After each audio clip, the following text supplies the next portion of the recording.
Mataas ang araw sa ibabaw ng malawak na disyerto ng gitnang silangan. Ang hangin ay bumabalot sa maliliit na bahay na yari sa putik, habang ang malalayong pagaspas ng mga dahon ng palma ay marahang sumasabay sa init ng panahon. Sa gitna ng isang maliit na bayan, isang matandang eskriba na nagngangalang Eliyahu ay nakaupo sa lilim ng isang punong olibo, tangan ang isang lumang balumbon ng kasulatan. Ang kanyang mapanuring mata ay dahan-dahang sumusuyod sa bawat titik, tila binubuhay ang mga sinaunang salita mula sa kasaysayan. Sa harap niya, isang batang lalaki, si Levi, ay nakikinig ng may pagkamangha. "Guro," tanong ni Levi, nakakunot ang noo. "Bakit po bawal ang pagkain ng baboy sa atin? Ang ibang bayan sa paligid natin ay kumakain nito, pero tayo, kahit kailan, hindi natin tinikman ang karne nito." Napangiti si Eliyahu. Alam niyang darating ang tanong na ito, gaya ng maraming henerasyon, bago si Levi na nagtanong rin ng kaparehong bagay. Itinaas niya ang kanyang kamay at itinuro ang sinaunang kasulatan. "Ang kasaysayan ay ang ating gabay, bata," sagot ng matanda. "May mga dahilan kung bakit tayo namumuhay ng ganito. Ang Diyos ay nagbigay sa atin ng mga batas, at ito ang nagpapanatili ng ating kabanalan bilang kanyang piniling bayan." Ngunit hindi nasiyahan si Levi sa sagot. "Pero, Guro, bakit baboy? Bakit hindi ibang hayop?" Sa tanong na yon, lumalim ang mga mata ni Eliyahu. Inilapit niya ang kanyang mukha sa binata at binulong ang isang kwento na matagal nang ikinukwento mula sa isang henerasyon hanggang sa susunod. Noong unang panahon, ang ating mga ninuno ay gumagala sa tigang na lupa, walang permanenteng tirahan, nagsimula siya. Nakita nila kung paano nabubuhay ang baboy, kumakain ng dumi, nabubuhay sa maruruming lugar, at hindi nagpapakita ng mga katangian ng isang hayop na nilikha para sa kabanalan. Ngunit higit pa rito, ito ay isang utos na hindi natin lubusang nauunawaan, isang misteryo na kailangang sundin dahil ito ay mula sa Diyos. Biglang lumakas ang ihip ng hangin, waring bumubulong ng kasaysayan mula sa nakalipas. Nakatingin si Levi sa guro, may bahagyang pag-aalinlangan sa kanyang mga mata. "Pero paano po kung mali ako?" bulong niya. "Kung ano man ang iniisip mo, bata," sagot ni Eliyahu, "ay bahagi ng isang mas malaking layunin. Ngunit tandaan mo ito, ang pagsunod ay hindi palaging nangangailangan ng paliwanag. Minsan, ang pananampalataya ay sapat na." Sa kabilang bahagi ng disyerto, sa isang palasyo sa lungsod ng Babylonia, isang lalaking may maitim na balbas at marangyang kasuotan ang nakaupo sa isang mataas na trono. Siya si Haring Nebuzaradan, isa sa pinakamakapangyarihang hari ng kanyang panahon. Sa harap niya, isang pangkat ng mga aliping Hebreo ang nakaluhod, kabilang ang isang lalaking nagngangalang Azariah. "Kayo, mga Hudyo," wika ng hari, nakatawan ng mapanukso. "Laging pinapahirapan ang inyong mga sarili sa inyong kakaibang mga paniniwala. Bakit hindi niyo tikman ang pagkain ng mga Diyos ng Babylonia?" Dumating ang isang alipin na may dalang malaking pilak na bandeha, puno ng masasarap na putahe, kabilang ang inihaw na baboy na may makintab na balat. Si Azariah, bagamat gutom at mahina na sa loob ng maraming araw, ay mahigpit na pumikit at huminga ng malalim. "Ang aming paniniwala ay higit pa sa gutom, kamahalan," tugon niya. "Ang aming mga batas ay hindi lamang tungkol sa pagkain, kundi sa aming espiritual na paglalakbay." Napatingin si Haring Nebuzaradan kay Azariah, na tila hindi makapaniwala sa kanyang paninindigan. Hindi pa niya nakikita ang ganoong tapang mula sa isang alipin. "Napaka-interesante," bulong ng hari. "Ngunit tandaan mo ito, alipin, ang gutom ay may kapangyarihang yumuko kahit ang pinakamatibay na pananalig." Ngunit sa puso ni Azariah, alam niyang may mga bagay na hindi mababali ng simpleng gutom. Ang kanilang pamana, ang kanilang kaugnayan sa Diyos, ito ang mga bagay na higit sa pagkain, higit sa buhay mismo. Samantala, sa malayong panahon at sa isang lugar na punong-puno ng mga scroll at lumang aklat, isang modernong historiador na nagngangalang Miriam Al-Farsi ay nag-aaral ng mga lumang teksto tungkol sa mga batas pandieta ng mga sinaunang lipunan. Kahanga-hanga, bulong niya habang tinatalakay ang isang sinaunang dokumento. Ang mga batas na ito ay hindi lamang relihiyoso, may praktikal din itong dahilan. Sa kanyang laptop, nakita niya ang isang lumang papyrus na naglalarawan ng mga sakit na dulot ng baboy sa mainit na klima ng gitnang silangan. Sa isang sulok ng kanyang isip, isang tanong ang bumubulong, ang pagbabawal ba ay talagang espiritual, o ito ba ay isang sinaunang hakbang sa kalusugan? Nagbigay ito ng simula sa isang mas malalim na paglalakbay. Isa siyang Muslim, at alam niyang pareho rin ang utos sa kanilang pananampalataya. Ngunit sa lahat ng kanyang pag-aaral, isang misteryo pa rin ang bumabalot sa lahat ng ito, ang hiwagang nag-ugnay sa tatlong pananampalataya. At dito nagsisimula ang tunay na paglalakbay ng kasaysayan. Bago magsimula, mag-subscribe ka na sa channel at i-like ang video para hindi mo makaligtaan ang anumang detalye ng kwentong ito na kahanga-hanga. Sa madilim na sulok ng isang sinaunang sinagoga sa Jerusalem, ang mga ilaw ng lampara ay kumikislap sa ibabaw ng mga pergamino ng Torah. Ang mga rabi at mga mag-aaral ay nakapalibot sa isang malaking mesa, habang ang matandang pantas na si Rabbi Shimon ay humawak sa isang lumang balumbon. Sa kanyang harapan, isang batang lalaking nagngangalang Gideon ang tahimik na nakikinig, ang kanyang mga mata ay puno ng pag-usisa. Rabbi, bakit natin sinusunod ang mga batas ng kashrut nang may ganoong kasigasigan? Tanong ni Gideon. Bakit ang baboy ang isa sa pinaka-ipinagbabawal na pagkain sa ating pananampalataya? Dahan-dahang pinasadahan ni Rabbi Shimon ang kanyang kamay sa sinaunang pergamino, pagkatapos ay tumingin sa kanyang mga mag-aaral. Ang batas ay hindi lamang tungkol sa kung ano ang maaari nating kainin o hindi, sagot niya. Ito ay tungkol sa ating koneksyon sa Diyos. Tingnan niyo ang Levitico 11:7-8. Dito, sinasabi ng Torah na ang baboy ay may biyak na kuko, ngunit hindi ito ngumunguya ng pagkain mula sa sikmura, kaya ito ay marumi sa atin. Itinaas niya ang kanyang mga kamay, na para bang binibigyang diin ang kahalagahan ng kanyang mga salita. Ngunit higit pa riyan, ang mga batas ng kashrut ay nagsisilbing paalala sa atin araw-araw. Ito ay hindi lamang isang regulasyon, kundi isang tipan, isang tanda ng ating kabanalan at pagsunod sa kalooban ng Diyos. Tumingin si Gideon sa paligid. Ang iba pang mga mag-aaral ay tila nauunawaan na ang sagot, ngunit para sa kanya, may isang bagay na hindi pa malinaw. Kung ito ay tungkol sa kabanalan, bakit hindi rin ipinagbabawal ang ibang hayop?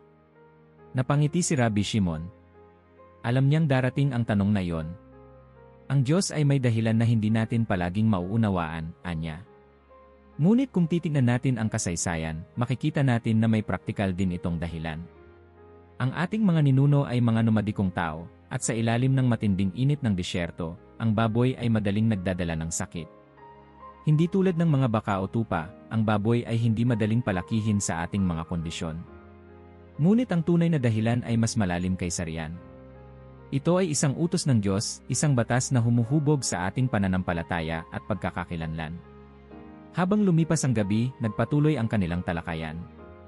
Habang umiinom ng mainit na tsaang may pulot, isang matandang lalaki na nagngangalang Ezekiel, isa sa mga tagapangalaga ng sinagoga, ay nagkwento ng isang lumang alamat. Noong panahon ng mga Helenista, simula niya, ang ating bayan ay pinilit ng mga dayuhang mananakop na isuko ang ating mga tradisyon.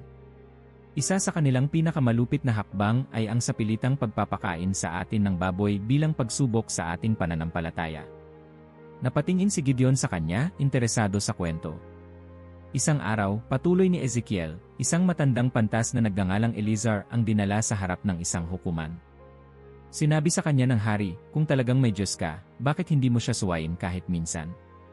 Tikman mo lang ang karne at ikaw ay palalayain. Ngunit si Elizar ay hindi natinag. Tumanggi siya, kahit na nangangahulugan iyon ng kamatayan. Mas pinili niyang mamatay kaysa isuko ang kanyang pananampalataya. May katahimikang bumalot sa silid. Si Gideon ay tila natigilan, iniisip ang katatagan ng kanyang mga ninuno. Nakita mo ba, anak? Tanong ni Ezekiel. Ang ating mga batas ay hindi lamang patungkol sa kung ano ang dapat kainin. Ito ay patungkol sa ating identidad, sa ating tipan sa Diyos. Ang bawat pag-iwas natin sa ipinagbabawal ay isang pagpapatunay ng ating pananampalataya. Samantala, sa kabilang panig ng lungsod, sa isang maliit na bahay na may mga nakaarkong pintuan at pader na gawa sa bato, isang pamilyang Hudyo ang naghahanda ng kanilang hapunan. Si Hannah, isang babaeng nasa kanyang 35, ay abala sa pagluluto, habang ang kanyang asawa na si David ay binabantayan ang kanilang 2 anak. Inay, bakit hindi natin kinakain ang baboy, pero ang mga kapitbahay natin ay kumakain nito? Tanong ng batang si Noam, na may hawak na piraso ng tinapay. Napangiti si Hannah habang inihahain ang kanilang pagkain, isang ulam na gawa sa isda at gulay. Noam, sagot niya, ang pagkain natin ay isang paraan ng pagpapakita ng ating pananampalataya. Tulad ng ating mga ninuno, nananatili tayong matapat sa ating mga batas upang mapanatili ang ating kabanalan. Ang ating pagkain ay isang paalala na tayo ay isang banal na bayan. Si Noam ay tumingin sa kanyang ina na may pagninilay-nilay. Pero kung hindi tayo kakain ng baboy, magugutom ba tayo? Hindi, anak, sagot ng kanyang ama na si David. Sapagkat ang Diyos ay laging nagbibigay ng sapat para sa atin. Hindi tayo kailangang kumain ng anumang bagay na hindi kanyang pinapayagan. Sa ganitong paraan, ipinamamalas natin ang ating tiwala sa kanya. At sa hapong iyon, habang ang pamilyang Hudyo ay nagtipon-tipon sa kanilang mesa, naramdaman nila ang isang tahimik, ngunit malalim na ugnayan, hindi lamang sa isa't isa, kundi sa kanilang pananampalataya at kanilang Diyos. Sa isang malayong lugar, sa makabagong panahon, si Miriam Alfarsi ay patuloy sa kanyang pagsasaliksik. Sa kanyang laptop, binabasa niya ang isang journal tungkol sa kashrut at ang epekto nito sa kultura ng mga Hudyo sa loob ng libu-libong taon. Napakalalim ng ugat nito, bulong niya sa sarili. Hindi lamang ito isang batas sa pagkain, ito ay isang buong paraan ng pamumuhay. Habang pinagmamasdan niya ang lumang kasulatang Hebreo sa kanyang monitor, alam niyang ito ay isang bahagi lamang ng isang mas malawak na kwento. Nagsimula na siyang tanungin ang sarili, kung ang mga Hudyo ay may ganitong malalim na koneksyon sa kanilang mga batas sa pagkain, paano naman ang Islam? Habang binubuksan niya ang isang bagong file tungkol sa halal at haram, may isang pakiramdam siyang hindi niya maipaliwanag, parang isang piraso ng palaisipan na malapit na niyang buuin. At dito, nagsisimula ang panibagong kabanata ng kanyang pagsasaliksik. Sa ilalim ng maliwanag na buwan sa lungsod ng Medina, ang hangin ay malamig, at ang aroma ng sariwang tinapay at pampalasa ay sumasayaw sa mga lansangan. Sa isang maliit na madrasa, isang pangkat ng mga mag-aaral ay nakapalibot sa kanilang guro, si Sheikh Abdul Rahman. Sa kanyang harapan, isang batang lalaki na nagngangalang Khalid ang nakaupo, may halong kaba at pag-usisa sa kanyang mukha. Sheikh, tanong ni Khalid, bakit po ipinagbabawal sa atin ang pagkain ng baboy? Ano po ang tunay na dahilan nito? Tumikim si Sheikh Abdul Rahman, pagkatapos ay itinaas ang kanyang kamay upang tawagin ang pansin ng lahat. Ang pagbabawal sa pagkain ng baboy ay malinaw na nakasaad sa ating banal na aklat, ang Quran, paliwanag niya. Sa Surah Al-Baqarah, 2:17, sinabi ng Allah, ipinagbabawal sa inyo ang patay na hayop, ang dugo, ang laman ng baboy, at anumang isinakripisyo sa pangalan ng iba bukod sa Allah. Tumahimik ang silid habang ang mga mag-aaral ay nakikinig ng mabuti. Ngunit bakit, Sheikh? Muling tanong ni Khalid. Ang ibang mga hayop ay kinakain natin, ngunit bakit ang baboy ay itinuturing na haram? Napangiti ang Sheikh, tila nasisiyahan sa katanungan ng kanyang batang estudyante. Ang batas ng Islam ay hindi lamang tungkol sa ating pisikal na katawan, kundi pati sa ating espiritual na kalagayan, sagot niya. Ang Allah ang may lubos na kaalaman sa lahat ng bagay, at kung kanyang ipinagbawal ang isang bagay, tiyak na may karunungan sa likod nito, kahit hindi natin lubusang nauunawaan.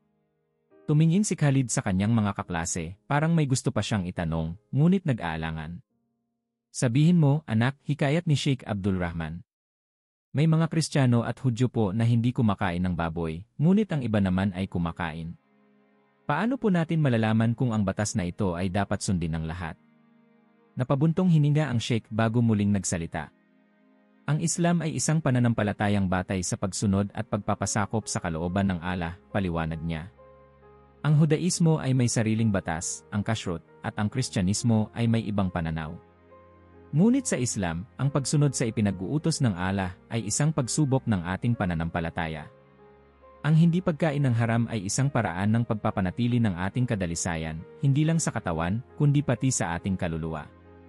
Habang nagpapatuloy ang talakayan sa madrasa, sa isang malayong disyerto sa Saudi Arabia, isang pangkat ng mga Beduin ang naglalakbay sakay ng kanilang mga kamelyo. Ang kanilang pinuno, si Abu Yasin, ay isang matandang lalaki na matagal nang namumuhay sa ilalim ng mahigpit na alituntunin ng Islam. Habang sila'y nagpapahinga sa isang oasis, isang batang lalaki na nagngangalang Omar ang lumapit sa kanya. Lolo, totoo bang hindi mo kailanman natikman ang baboy? Napangiti si Abu Yasin, hinaplos ang ulo ng kanyang apo. Omar, anak, sagot niya, sa buong buhay ko, hindi ko kailanman itinuring ang pagkain ng baboy bilang isang tukso. Sa aming tradisyon, hindi ito isang bagay na maaaring pag-isipan, ito ay isang bagay na ating sinusunod sapagkat ito ang nais ng Allah. Pero paano kung aksidente nating makain ito? Tanong ni Omar. Tumawa si Abu Yasin, ngunit may lambing ang kanyang sagot. Sa Islam, mayroong awa ang Allah. Kung hindi mo alam o kung ito ay kinakailangan upang mailigtas ang iyong buhay, hindi ito kasalanan. Ngunit kung ito ay isang sadyang pagsuway, ito ay isang bagay na dapat nating iwasan. Ang pananampalataya ay hindi sinusubok sa mga bagay na madali. Sinusubok ito sa ating kakayahang sundin kahit na hindi natin nauunawaan ang lahat. Nagtatakbo si Omar pabalik sa kanilang kampo, tila may mas malalim na pag-unawa sa kanyang isip. Sa modernong panahon, sa loob ng isang laboratorio sa Dubai, si Aisha Malik, isang eksperto sa Islamic dietary laws, ay nakatuon sa kanyang pananaliksik. Sa kanyang harapan, maraming artikulo tungkol sa mga sakit na maaaring dala ng baboy, kabilang ang trichinosis at iba pang parasitiko. Napaka-interesante, bulong niya sa sarili habang inaaral ang isang lumang manuskrito. Ang mga sinaunang batas sa pagkain ay maaaring may praktikal na dahilan bukod sa espiritual.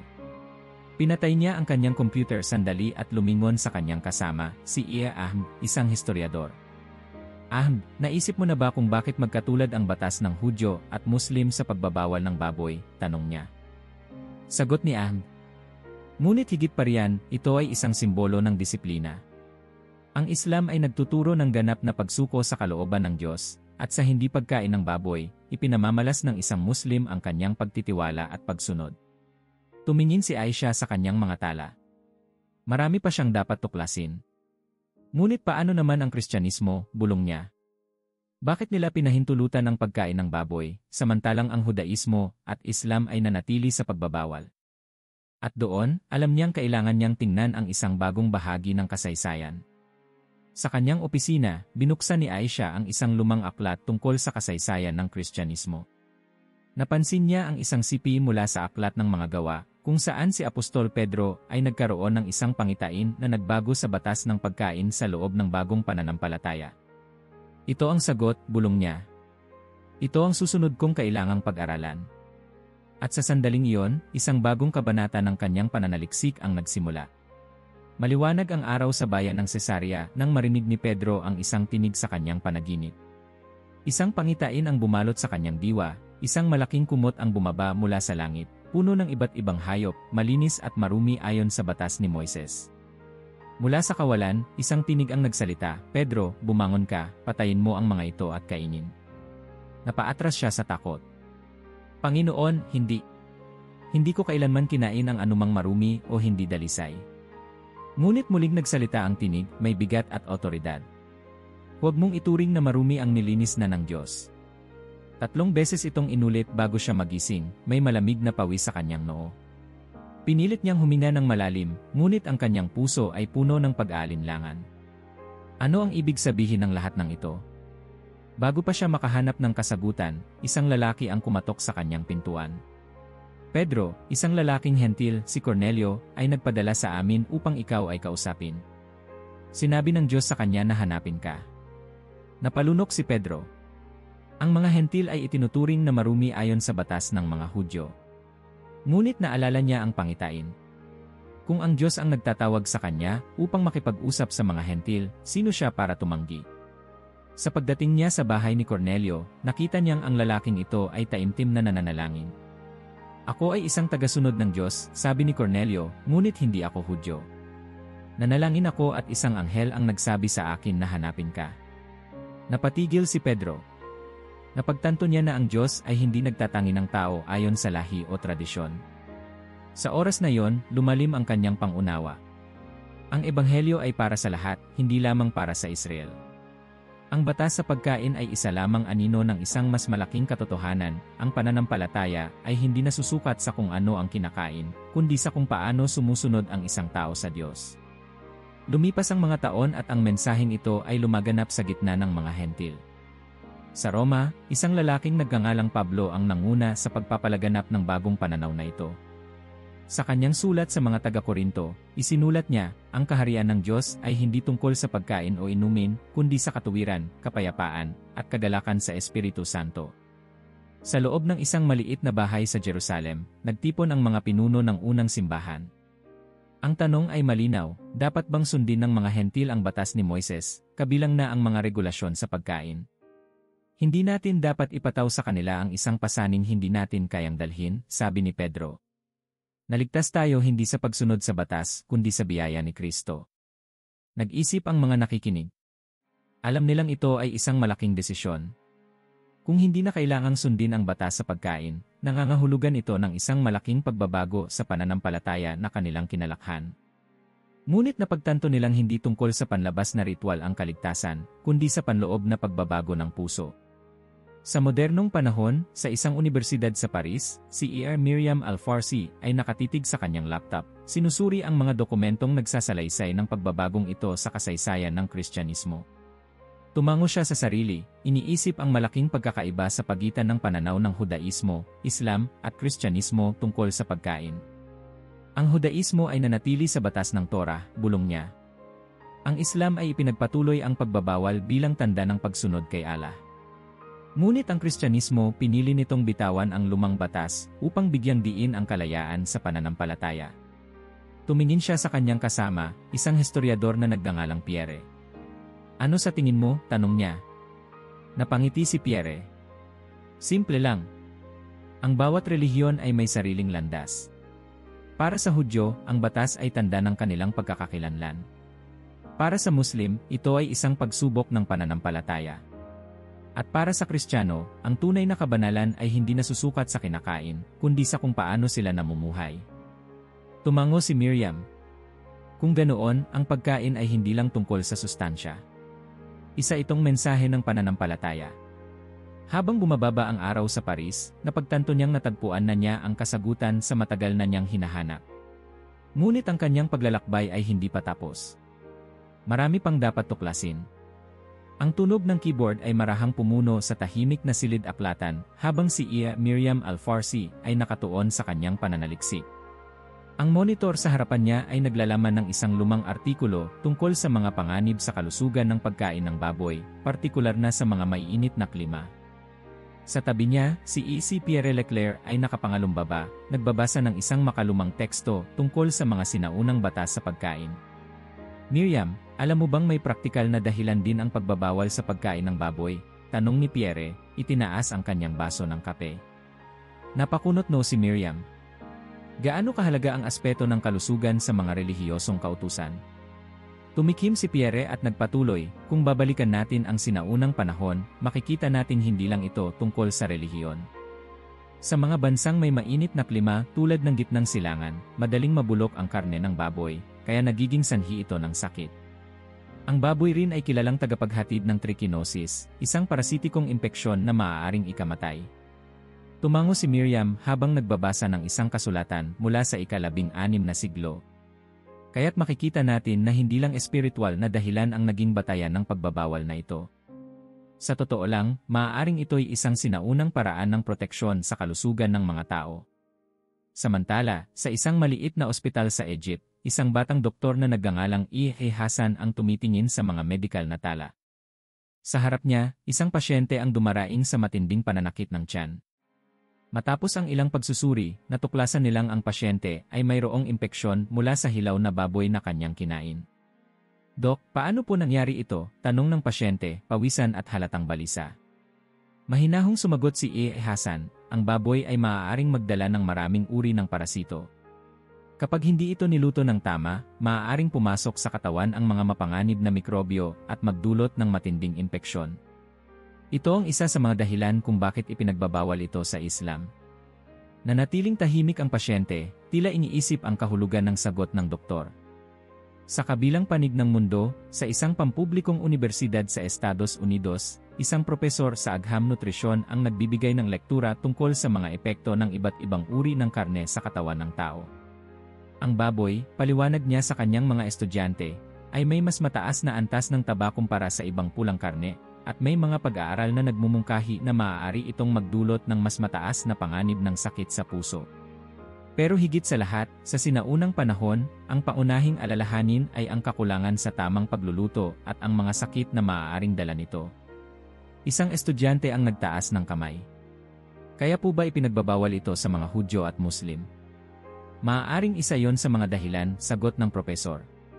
Ngunit ngayon, may teknolohiya na tayong kayang puksain ang mga panganib na ito. Iyon na lang, nananatili ang batas sa pagkain sa mga relihiyon bilang bahagi ng kanilang tradisyon. Habang nagtatapos ang klase, may isang katanungan na bumabalot sa isip ng maraming estudyante. Kung nagsimula sa kalusugan ang pagbabawal, bakit ito nanatiling bahagi ng mga relihiyosong paniniwala kahit sa makabagong panahon? Balik sa Paris, si Miriam ay nagpatuloy sa kanyang pagsasaliksik. Sinusuri niya kung paano nagkaroon ng ebolusyon ang mga batas sa pagkain sa paglipas ng panahon. Maraming kultura ang may mga pagbabawal sa pagkain, hindi lamang ang mga Hudyo at Muslim, bulong niya sa sarili. Sa India, ipinagbabawal ang pagkain ng baka sa maraming sekta ng Hinduismo.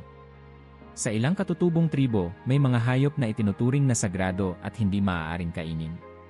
Tumingin siya sa kanyang mga tala at napansin ang isang artikulo tungkol sa mga kulturang hindi kumakain ng baboy dahil sa paniniwalang ito ay isang maduming hayop. Sa ilang tribo sa Africa, sinasabing ang baboy ay isang hayop na malapit sa tao, kaya hindi ito dapat katayin at kainin. Sa iba pang bahagi ng mundo, ang pagkain ng baboy ay hindi lamang usapin ng kalusugan o relihiyon, kundi pati na rin ng paniniwalang pampolitika at pangkultura. Napaisip siya. Kung ang pagbabawal sa pagkain ng baboy ay nagsimula sa kalusugan, ngunit lumalim sa espiritualidad, ano ang ibig sabihin nito para sa mundo ngayon? Dito nagsimula ang isang bagong tanong sa kanyang isipan. Kung may dahilan man sa likod ng lahat ng ito, ano ang tunay na kahulugan ng pagsunod sa mga batas na ito sa kasalukuyang panahon? Sa huling tingin sa kanyang monitor, napagtanto niyang hindi pa tapos ang kanyang paglalakbay sa pag-unawa sa masalimuot na ugnayan ng pagkain, relihiyon, at agham. Marami pang kailangang tuklasin. Tahimik na dumaan ang isang banayad na simoy ng hangin sa makipot na mga lansangan ng Jerusalem. Ang bango ng sariwang tinapay at pampalasa mula sa mga palengke ay pumuno sa paligid. Sa isang maliit na tahanan sa lumang bahagi ng lungsod, isang pamilyang Hudyo ang nagtipon sa kanilang hapagkainan. Si Rachel, isang batang may 12 taong gulang, ay nakaupo sa tabi ng kanyang lola, si Miriam, habang pinagmamasdan ang bawat galaw nito. Sa mesa, nakahain ang mga pagkaing mahigpit na sumusunod sa batas ng kosher, walang baboy, walang karne at gatas na magkasama, at lahat ay inihanda ayon sa banal na tradisyon. Lola, tanong ni Rachel, habang hinahawakan ang isang piraso ng tinapay, bakit natin sinusunod ang mga batas sa pagkain? Ibig sabihin ba nito mas banal tayo kaysa sa iba? Napangiti si Miriam habang hinahaplos ang buhok ng kanyang apo. Hindi ito tungkol sa pagiging mas banal, mahal kong apo. Ito ay tungkol sa ating pagkakakilanlan. Sa bawat henerasyon, ang ating mga ninuno ay sumunod sa batas ng Diyos, hindi dahil sa takot, kundi dahil ito ang nagpanatili sa ating bayan. Ang ating pagkain ay isang alaala, isang patuloy na pagpapatunay kung sino tayo. Tahimik na nagmuni-muni si Rachel. Ibig sabihin, kung titigil tayo sa pagsunod sa mga batas na ito, mawawala tayo bilang isang bayan. Hindi naman, sagot ni Miriam, pero mawawala ang isang mahalagang bahagi ng ating kultura. Ang pagkain ay hindi lang sustansya sa katawan, ito rin ay koneksyon sa ating nakaraan, sa ating pananampalataya, at sa ating pamilya. Sa kabilang panig ng mundo, sa isang maliit na apartment sa Istanbul, isang batang Muslim na nagngangalang Yusuf ay nakaupo sa kusina habang pinagmamasdan ang kanyang ama, si Hassan, na naghahanda ng hapunan. Ang bango ng tinapay at inihaw na karne ng tupa ay lumalaganap sa buong silid. Papa, tanong ni Yusuf habang inaayos ang baso sa mesa, kung hindi tayo kumakain ng baboy dahil ito ay ipinagbabawal ni Allah, paano ang ibang mga tao na hindi Muslim? Mali ba sila? Huminto saglit si Hassan sa paghihiwa ng gulay, saka ngumiti sa kanyang anak. Anak, ang relihiyon natin ay nagtuturo ng pagsunod at respeto. Hindi natin hinuhusgahan ang iba base sa kinakain nila. Ngunit para sa atin, ang pagsunod sa mga batas ni Allah ay tanda ng ating pananampalataya. Ang pagkain natin ay hindi lang tungkol sa katawan, kundi tungkol din sa ating espiritu. Tulad ng pag-aayuno sa Ramadan, tanong ni Yusuf. Sagot ng kanyang ama. Kapag tayo ay umiiwas sa baboy o sumusunod sa halal, hindi lang ito isang patakaran. Ito ay isang disiplina. Tinutulungan tayo nitong maging mas mapanuri sa ating mga gawain at mas maging malapit kay Allah.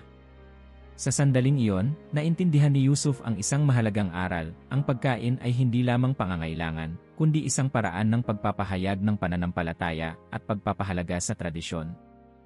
Sa kabilang panig ng mundo, sa isang magarang restaurant sa New York, isang pamilyang Kristiyano ang nagtitipon para sa isang espesyal na hapunan. Sa gitna ng mesa, may inihaw na baboy, steak, at iba't ibang pagkain. walang bawal, walang restriksyon, isang ganap na kalayaan sa pagpili. Si Daniel, isang binatang Kristiyano na nag-aaral ng teolohiya, ay tinitingnan ang kanyang kinakain at napaisip. Bakit kaya wala tayong ganitong mga bawal sa pagkain tulad ng mga Hudyo at Muslim? Tanong niya sa kanyang tiyuhin, si Father Thomas, isang paring Katoliko. Napangiti ang pari bago sumagot. Ang ating pananampalataya ay nakasentro kay Kristo. Hindi na tayo pinamamahalaan ng batas ni Moises. Ipinakita ni Jesus na ang tunay na kabanalan ay hindi nakasalalay sa kinakain natin, kundi sa kung paano natin ipinapamuhay ang ating pananampalataya. Ngunit hindi pa rin maalis sa isip ni Daniel ang tanong. Kung ganon, paano natin ipapakita ang ating pananampalataya kung walang ganitong alituntunin? Muling sumagot si Father Thomas, sa pamamagitan ng ating gawa at pananalig. Ang ating pagsunod kay Kristo ay hindi sa pamamagitan ng kung ano ang ating kinakain, kundi kung paano tayo nabubuhay.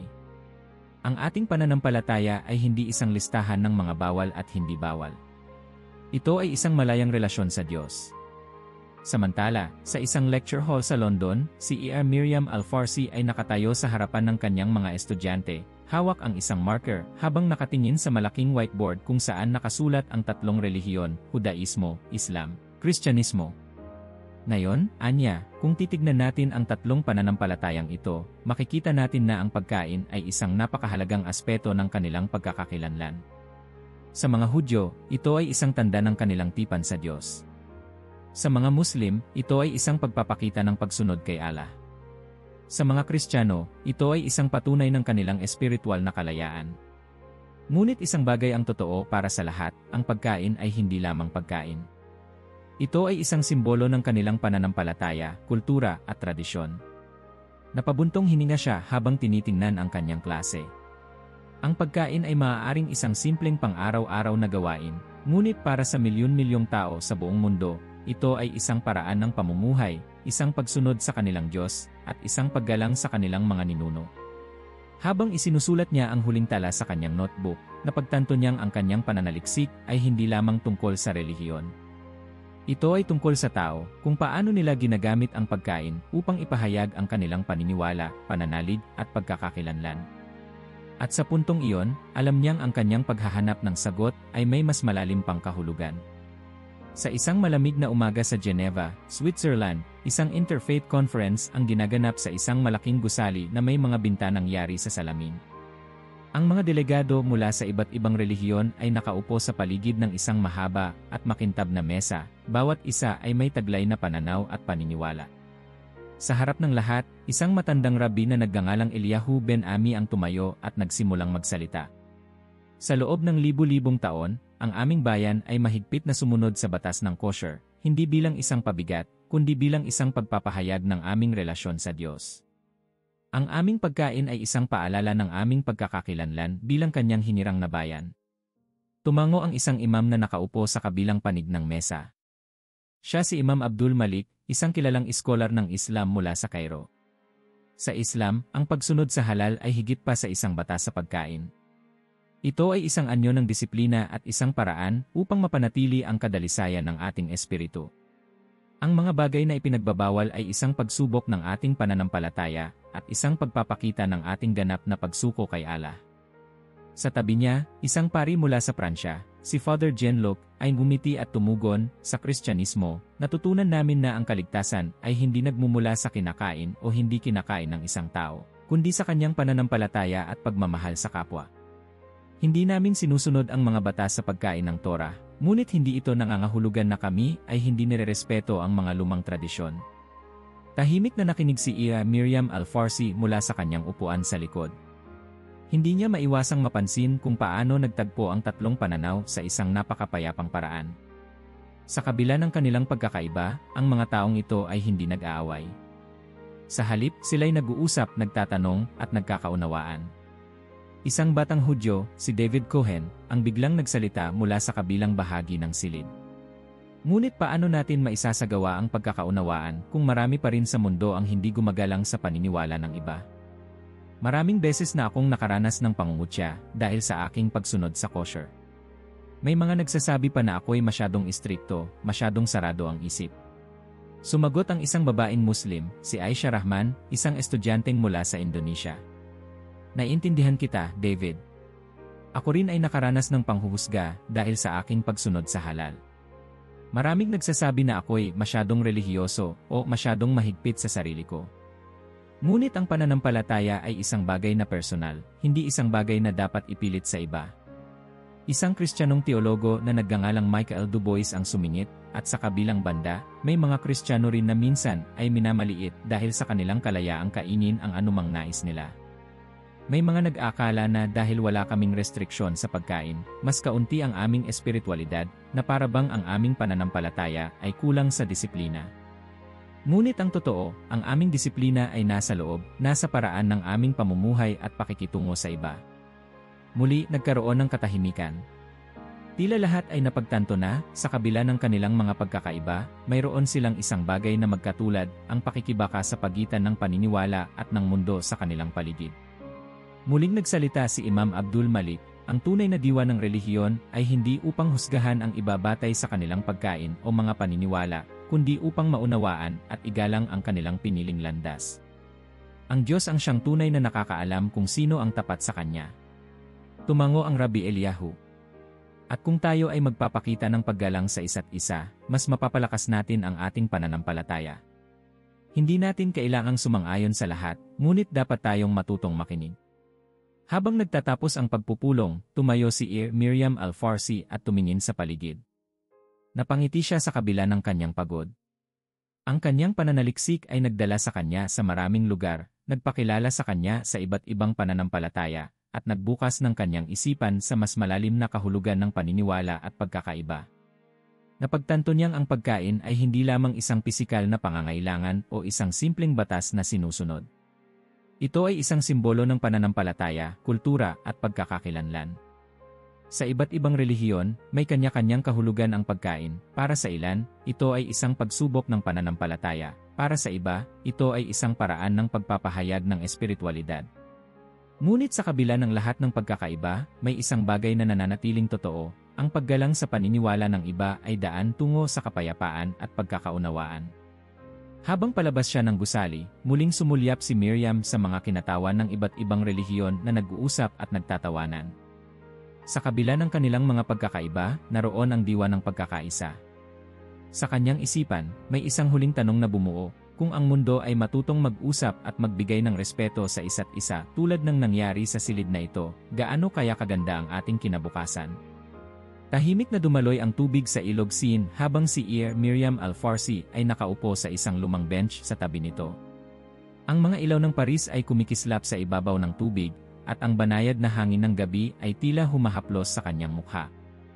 Sa kanyang kamay, may hawak siyang isang maliit na journal kung saan niya isinusulat ang lahat ng kanyang natutunan sa mahaba niyang paglalakbay. Matagal na niyang hinahanap ang sagot sa isang simpleng tanong, bakit may mga relihiyon na ipinagbabawal ang pagkain ng baboy, habang ang iba naman ay hindi? Ngunit habang pinag-aralan niya ang kasaysayan, relihiyon, at agham sa likod nito, napagtanto niyang mas malalim ang sagot kaysa sa inaakala niya. Ang Hudaismo, sa loob ng libu-libong taon, ay iginalang ang batas ng kosher bilang tanda ng kanilang tipan sa Diyos. Ang kanilang mga patakaran sa pagkain ay hindi lamang tungkol sa kalusugan o kultura, ito ay isang paalala ng kanilang pagiging hinirang na bayan. Ang bawat kagat ng pagkain ay isang patotoo ng kanilang pananampalataya, isang pag-ulit ng pangako ng kanilang mga ninuno. Ang Islam, sa pamamagitan ng halal, ay ipinapakita ang ganap na pagsuko ng isang mananampalataya sa kalooban ni Allah. Hindi ito tungkol sa pagpapahirap sa sarili, kundi isang pagsasanay ng disiplina, pagpapakumbaba, at pananampalataya. Ang bawat pagtanggi sa ipinagbabawal na pagkain ay isang hakbang patungo sa pagiging mas malapit sa kanilang Panginoon. Ang Kristyanismo, sa kabilang banda, ay lumampas sa mga panlabas na batas at itinuro na ang tunay na kabanalan ay nasa puso ng tao. Sa pamamagitan ng biyaya ni Kristo, hindi na kinakailangan ang mahigpit na mga regulasyon sa pagkain. Ang pananampalataya ng isang Kristiyano ay nasusukat hindi sa kung ano ang kanyang kinakain, kundi sa kung paano siya namumuhay. Sa lahat ng ito, isang bagay ang naging malinaw kay Miriam, hindi lang ito tungkol sa pagkain. Ang bawat relihiyon ay may kanya-kanyang paraan ng pagpapahayag ng pananampalataya, at ang pagkain ay isa lamang sa maraming anyo nito. Ngunit may isang bagay na pinagkaisa ang tatlong pananampalatayang ito, ang koneksyon sa Diyos, sa tradisyon, at sa komunidad.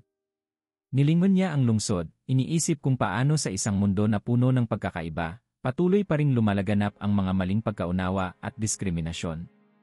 Maraming beses nang ginamit ang relihiyon upang paghiwalayin ang mga tao, ngunit kung titingnan ng mas malalim, makikita na ang bawat paniniwala ay may isang layunin, ang maging mas mabuting nilalang, ang mamuhay ng may dangal, at ang manatiling konektado sa isang mas mataas na kapangyarihan.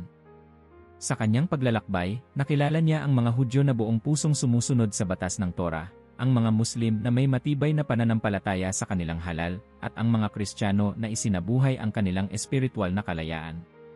Sa kabila ng kanilang pagkakaiba, lahat sila ay mga taong naghahanap ng koneksyon, ng kahulugan, ng gabay. Muli niyang binuksan ang kanyang journal at isinulat ang huling pangungusap na bumuo sa kanyang isipan. Sa huli, hindi ang pagkain ang nagtatakda ng ating kabanalan. Hindi ito ang nagdidikta ng ating halaga bilang mga nilalang. Ang tunay na pananampalataya ay nasa ating puso, sa ating mga gawa, at sa kung paano natin pinahahalagahan ang ating kapwa. Hindi natin kailangang maging magkapareho upang magkaunawaan. Ang kailangan natin ay respeto, pagmamahal, at ang pagpapahalaga sa kalayaang piliin ang landas ng ating sariling pananampalataya. Isinara niya ang kanyang journal at mumiti. Ang kanyang paghahanap ng sagot ay nagtapos, ngunit alam niyang ang kanyang paglalakbay ay nagsisimula pa lamang. Habang siya'y naglalakad palayo, ang Ilog Siin ay patuloy na dumadaloy, tulad ng kasaysayan, tulad ng pananampalataya, tulad ng buhay mismo. Kung nandito ka pa, i-comment ang Si Pananampalataya para malaman namin kung sino ang umabot hanggang dulo.